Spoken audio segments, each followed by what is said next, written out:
Hello guys, today I am gonna show you how you can remove the glass from the oven door in the Beko cooking stove. So in the first step, open the doors of your oven, and as you can see there are a small element on the both sides of the oven.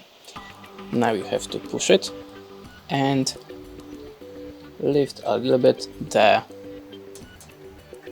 top cover. Now, without this cover, you can freely remove the glass from the door if you want to clean it or something. To fit it back, just close the cover, fit it inside in the same position. That's it. Thanks for watching, leave us a like or a comment, and goodbye.